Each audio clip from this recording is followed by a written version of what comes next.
Je m'appelle Julia, je travaille au sein de l'association VRAC France et je suis chargée de développement. Le réseau VRAC existe depuis maintenant 12 ans et l'un des enjeux principaux de l'association, c'est de faire du droit à l'alimentation une réalité.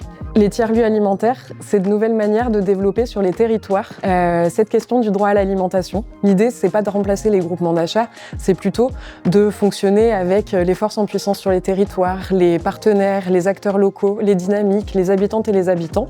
On peut choisir de passer la porte d'un tiers-lieu parce qu'on a entendu qu'il y avait un restaurant et découvrir qu'il y a également une épicerie, qu'il y a également des animations, faire du lien social, etc. On peut aussi justement passer la porte de ces lieux pour les questions de lien social, ce qu'on a beaucoup retrouvé à la MESA, et de découvrir qu'en fait, les questions d'alimentation, selon la manière dont elles sont pensées, peuvent être accessibles au plus grand nombre. Et nous, c'est vraiment ce qu'on souhaite faire au sein du réseau VRAC. Je m'appelle Loïc Rigaud et je suis directeur de l'association VRAC Lyon Métropole.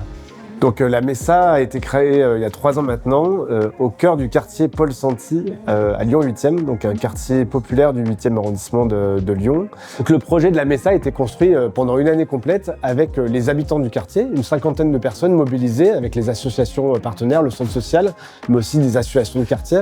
Les habitants se sont réunis et ont essayé de définir la programmation du lieu, quelle offre de services on pouvait trouver, mais aussi l'aménagement du lieu. Je m'appelle Karine Martin-Morer et je suis coordinatrice de la MESA.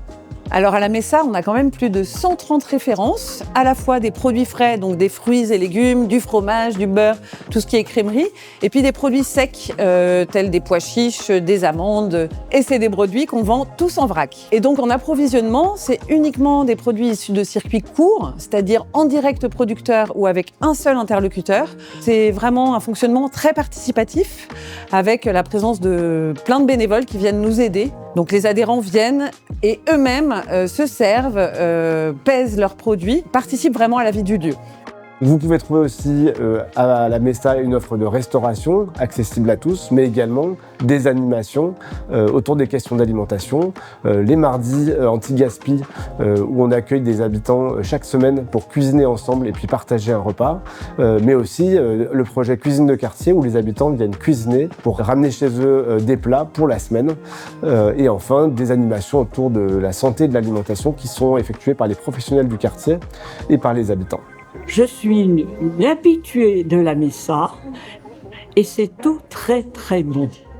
On est bien accueillis, les prix sont compétitifs, pourvu que ça dure le plus longtemps possible. Aujourd'hui, comme tous les mardis, nous nous sommes retrouvés pour faire l'atelier anti-gaspi. Donc l'objectif, c'est de cuisiner à partir de ce que l'épicerie n'a pas vendu, dans le but de ne pas gaspiller. J'aime beaucoup l'ambiance, c'est familial. Ça compte beaucoup pour moi, surtout à mon âge. Les gens sont charmants, sont pas énervés, tout est bien ici.